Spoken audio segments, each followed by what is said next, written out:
My son George has always had the strangest friends.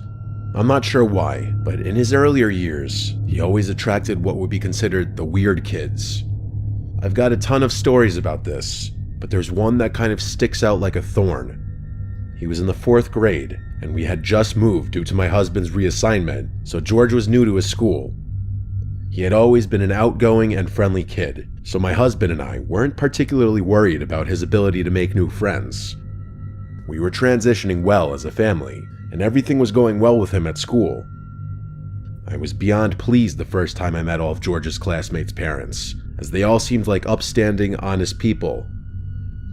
A few months after the move, I got a call from George's school in the middle of the day requesting one of his parents come in to discuss an incident involving him and another student. My husband was at work, so I assumed the responsibility and agreed to meet with the principal after picking up my son. I remember feeling a mixture of anger and confusion. Anger, obviously. I mean, my son had probably been in a fight, which I'd need to punish him for should I find out he was the antagonizer. But confusion as well. Physical altercations were very uncharacteristic of George, which made this more concerning to me. As I was walking him to the principal's office, he refused to answer any of my questions about the situation, which was also very unlike him. Usually, he was extremely talkative and what you'd call an oversharer, so his silence was somewhat unsettling. I figured he was either embarrassed or scared, so I didn't think much of it. The principal asked that George sit in the waiting room outside his office, so that's where I left him. After closing the door, the principal directed me to a chair in front of his desk, which is where I sat down. He began asking me questions about George, the kinds of questions you'd expect. How is his behavior at home? Does he listen? Does he talk back? Is he respectful? You know, things like that. I had nothing but positive things to say. George was an extremely well-behaved and respectful boy. And that's not the mother in me. I was just telling the objective truth.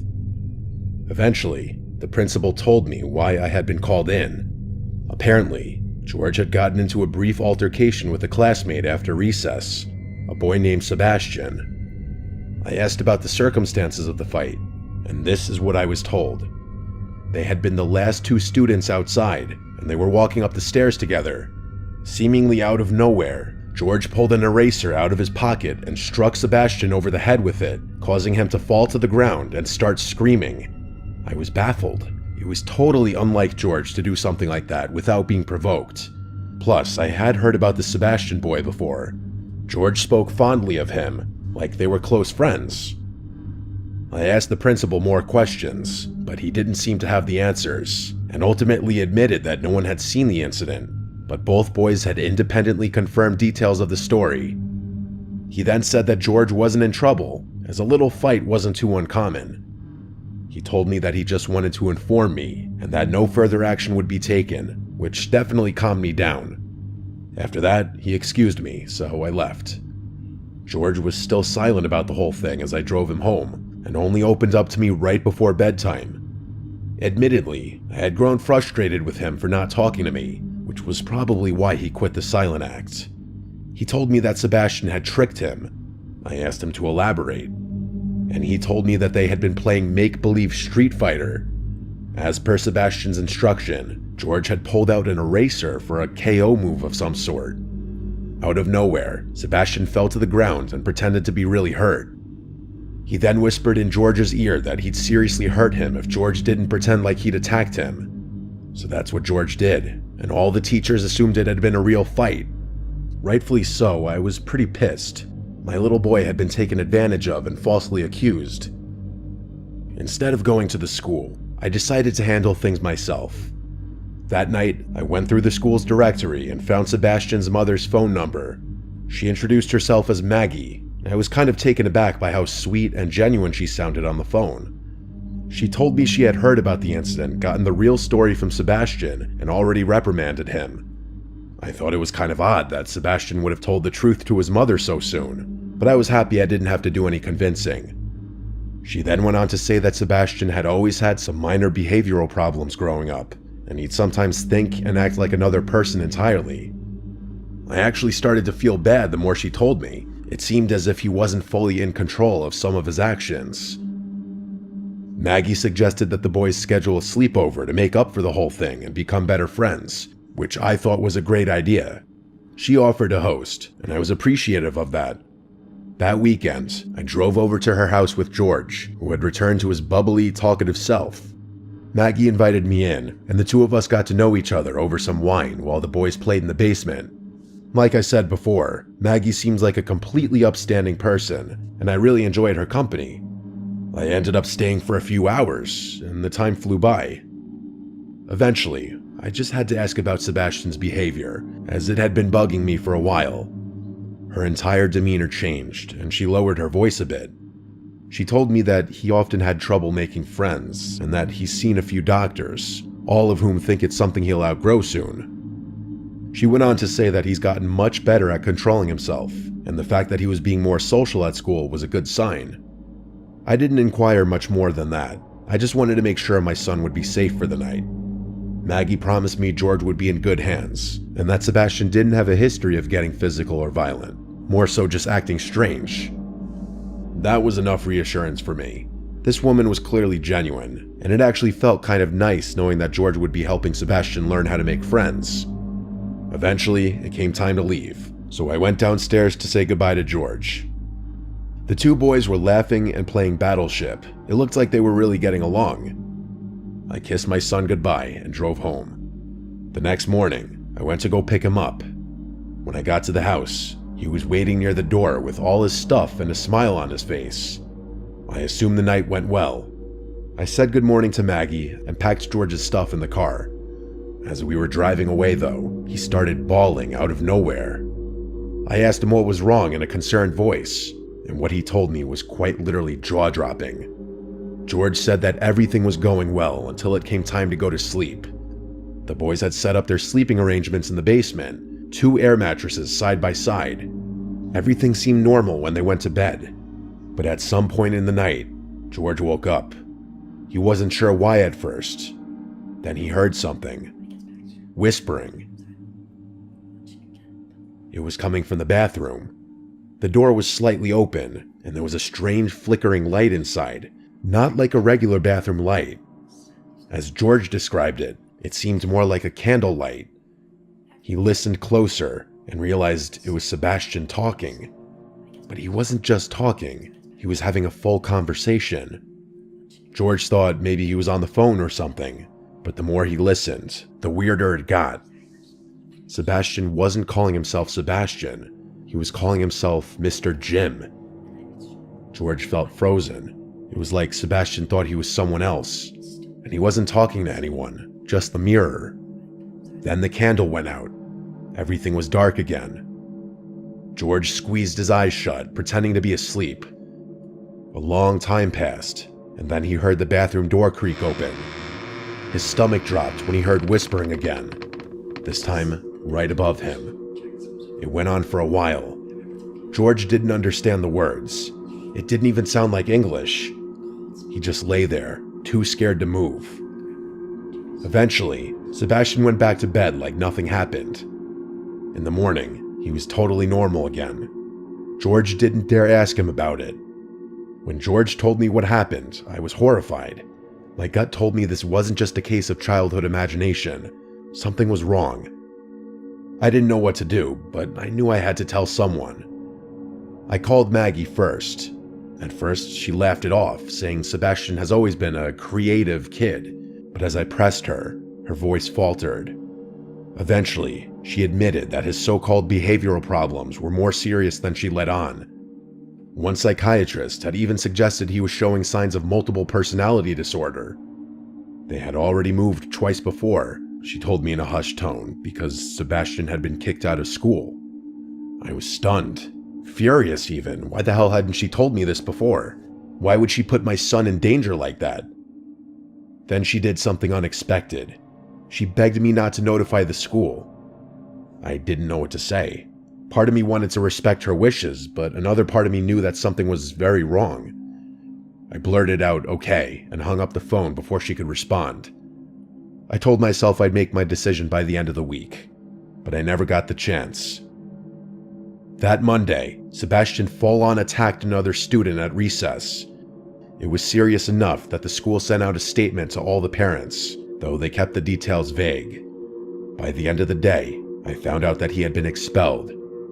I tried calling Maggie, but her phone had seemingly been disconnected. The situation was incredibly unsettling. Just days ago we had spoken, and now, suddenly, she was unreachable. I didn't even know what I wanted to say to her, just that I wanted to say something. There were no other numbers or emails in the school directory, just that one number that was now disconnected. A few days later, the curiosity got too overwhelming, so I bit the bullet and drove to her house. When I arrived, it was completely vacated. No moving trucks, no sign of a rushed departure, just gone. It didn't make sense. How could they have left so quickly?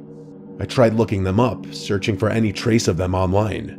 I found nothing. No forwarding address, no mention of them anywhere. It was like they had never existed at all. That was a long time ago, and George wasn't too badly affected by it. In all honesty, I think he's mostly forgotten about it. I haven't, though. I often think about what could have happened to my son that night in that basement, or what kind of things that kid Sebastian has been doing since.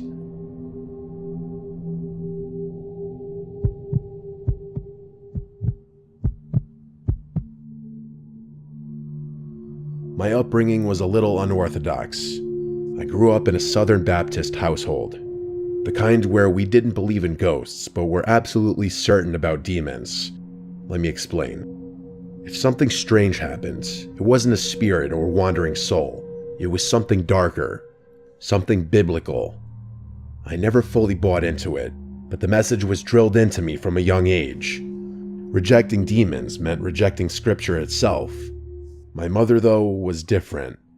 Faith was optional for her. She wasn't atheist or agnostic, just indifferent. She'd say things like, "God and I have an understanding," whenever I pressed her about church. While I leaned into religion as a source of structure and stability, she drifted further from it.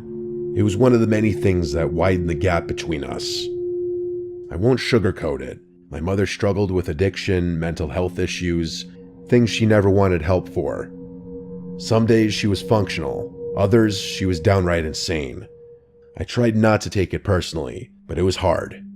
Looking back, she definitely had schizophrenia or some kind of adjacent condition. But before you say anything about my family being neglectful of her mental health, it was a different time back then. One afternoon, I had a nightmare so vivid that I still remember every detail to this day.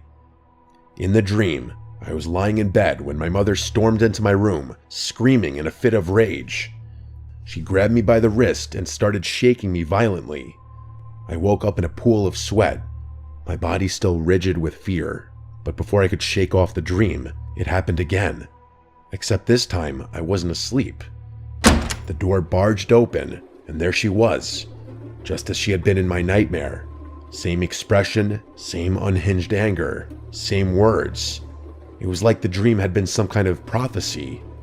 I barely managed to push her off and yell for her to stop, and then it was over. She left as suddenly as she had entered, and when I confronted her the next morning, she had no memory of it. She seemed confused, even a little hurt that I was so shaken. I told myself it was a coincidence, some bizarre overlap between my subconscious and her moods, but part of me wondered if it was something worse. A few weeks later, I heard her screaming from the backyard. It was a strange sound, not a panicked scream or even a distressed one. The scream sounded more excited. I don't even know if that makes sense, but that's the best way I can describe it. I rushed outside and froze at what I saw.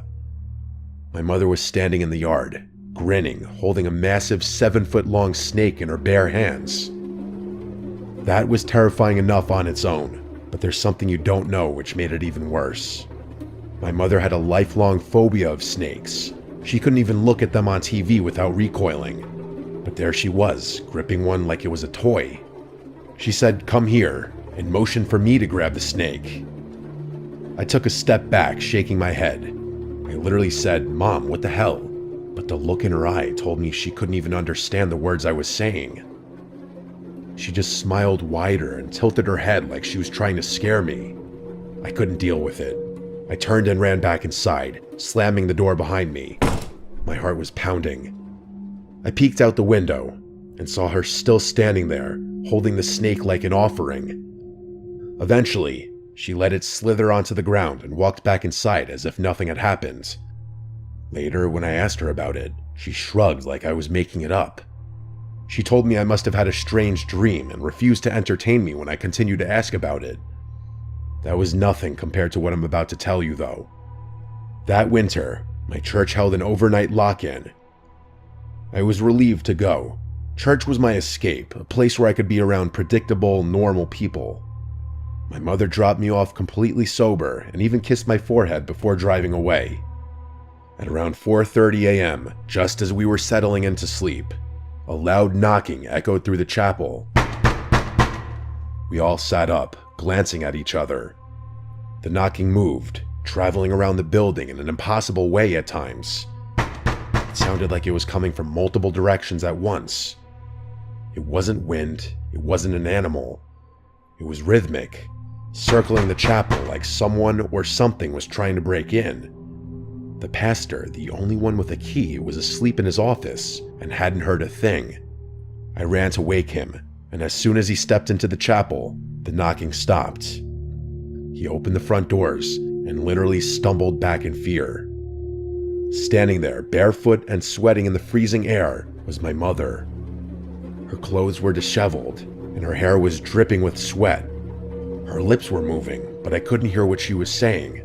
She didn't acknowledge the pastor. Her eyes locked on me immediately. A slow, unsettling smile stretched across her face as she walked toward me. I wanted to run. The pastor tried to hold me back, whispering, "Stay here." But I felt completely powerless, like I had no choice but to go with her. I climbed into the car, afraid that she was going to do something, but she didn't. The drive home was silent. She didn't speak, didn't explain. She didn't answer when I asked why she was there. When we got home, she stopped in the doorway and just stared at me. She stood there silently watching me as I walked to my room. I closed the door, locked it, and lay awake for hours listening. In the morning, she was in the kitchen cooking breakfast. She was cheerful and clearly oblivious to what had happened the night before. She jumped back when she saw me, saying she was just about to pick me up from the church. I felt the blood drain from my face. She had no memory of knocking on the church doors, no memory of driving me home. It was freaky. I expected someone, the pastor, a church elder, even one of the chaperones, to say something about what had happened, but no one did. It was like they didn't know what to make of it, or worse, they didn't want to. That's kind of the way people treated my mom back then. That was decades ago. She's gone now, but her memory is something that will never leave me, for better or for worse. I don't know if I believe in demons or the supernatural anymore, but I can't explain what happened. The logical explanation is that she was suffering from mental illness, maybe addiction withdrawal, or maybe something else entirely. But the memory lapses, the eerie timing, the way she acted like a different person some nights, it still haunts me. I tell myself there's a rational answer for all of it, but even now, I'm not sure I believe that.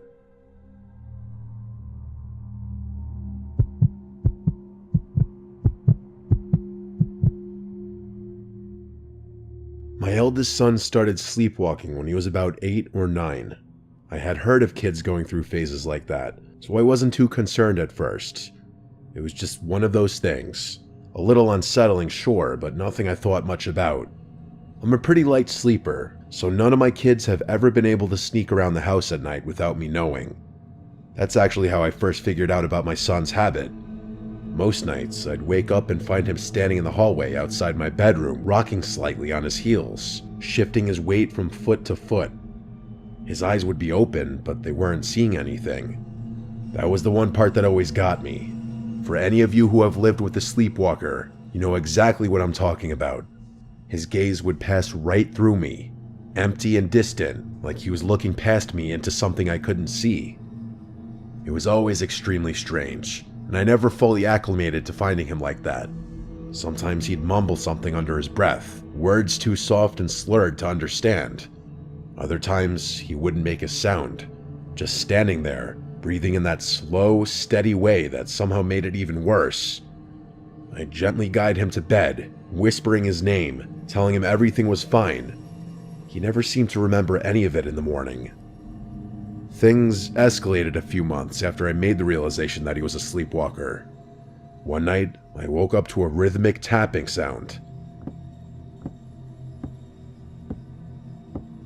It sounded like water droplets repeatedly dripping onto a window pane, only it wasn't raining outside. It was soft, barely loud enough to wake me. At first, I thought it was part of a dream, some far-off noise that my half-asleep brain had misinterpreted. But as I lay there, the sound continued, steady and deliberate. It wasn't sporadic like rainfall would be. It occurred at regular intervals, and always at the same volume. I kept listening, trying to figure out what it could be. It wasn't the house settling, and it wasn't the wind outside. It was too precise. Once I realized the tapping wasn't going to stop, I begrudgingly accepted that I'd have to deal with it. I sat up and looked towards the door, which is where the sound was coming from. My husband was fast asleep, and I didn't want to disturb him. I should mention that I wasn't scared, just curious. Otherwise, I probably would have woken him up. Anyway, I got out of bed to investigate. When I stepped into the hallway, I saw him. My son facing the wall, his forehead lightly knocking against it in slow, measured taps. His fingertips gently grazed the wall in rhythm with his forehead taps, as if he was trying to walk through it. I remember calling his name, my voice barely above a whisper. He didn't react, just kept pressing his head forward, knocking it in that eerie rhythmic way, like he was testing something, like he was trying to push through. I stepped closer, but right before I was about to intervene, I hesitated. Something about the way he was moving genuinely sent a chill right through me. I gently reached out and placed my hand on his shoulder, shaking him just enough to pull him out of whatever trance he was in. He blinked, took a step back, and then, as if nothing had happened, let me lead him back to bed. He never mentioned it in the morning.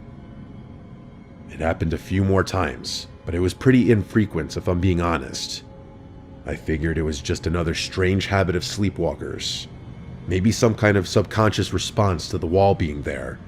Some internal sense of space that his dreaming mind hadn't accounted for. And eventually, he outgrew it. The sleepwalking stopped, and the strange, vacant staring in the hallway became a weird little memory that I mostly forgot about. That is, until my younger son started doing the same thing years later. The sleepwalking, I mean.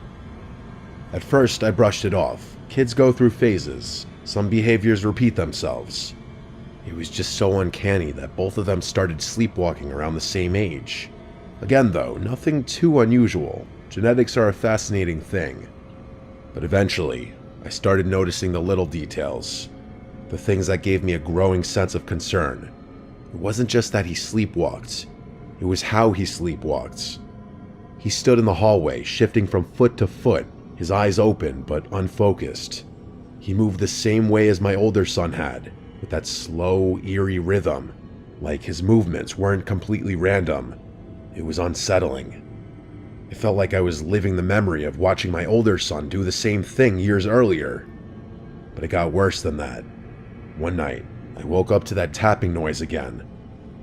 I already knew what I'd see before I stepped into the hallway, and I was right.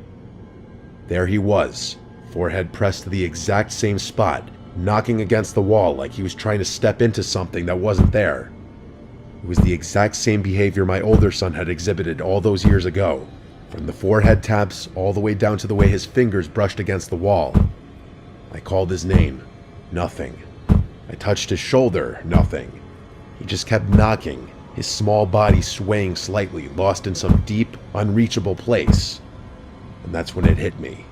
He had never seen his older brother sleepwalk. At least not that I know of. His brother hadn't done this in years. There was no reason for him to exhibit the same exact behavior. Not just the wandering, but the standing, the tapping, the eerie, misplaced urgency of it. I don't know why, but that thought made me feel sick. After some badgering, I eventually snapped him out of his trance. I guided him back to bed and tucked him in like I had done so many times before, trying to tell myself that it was just one of those things. And then, just like his brother, he outgrew it. Just like that, no more sleepwalking, no more tapping. He had no recollection of it either. For years, I didn't think about it. In all honesty, I had forgotten about the whole thing, but there's a reason I'm writing this now. My sons are away at college now, and the house is a lot quieter than what I'm used to. Because of that, my husband and I have to find new things to occupy some of that downtime with. A few weeks ago, we decided to renovate the house. The house is pretty old, and we've lived in it long enough that we've decided to change things up. New floors, new paint, some fresh updates to make the place feel new again. It was all minor work, nothing too intensive. We were stripping the old wallpaper when we noticed something underneath. At first, I thought it was just some old backing or maybe a weird stain, but as we peeled more away, my breath caught. It was an old, antique-style mirror, a mirror that had been covered for some reason. My first thought was, why the hell would someone cover a mirror instead of removing it? I felt ridiculous, standing there staring at a piece of glass like it was going to do something, but I couldn't help but feel like we weren't supposed to find it, like it had been sealed away for a reason. And that's when I realized the mirror was positioned in the exact spot on the wall that my sons had been bumping into all those years ago. The memories came flooding back, and I stood there in shock. There was no logical reason they should have known it was there. They couldn't have, and yet somehow they had.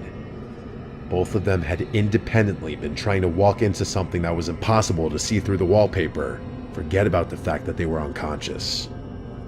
I immediately got rid of that mirror, but I'm still pretty freaked out by the whole thing. There's got to be some kind of rational explanation for this, but I can't think of one. I still don't know what to make of this. I really don't.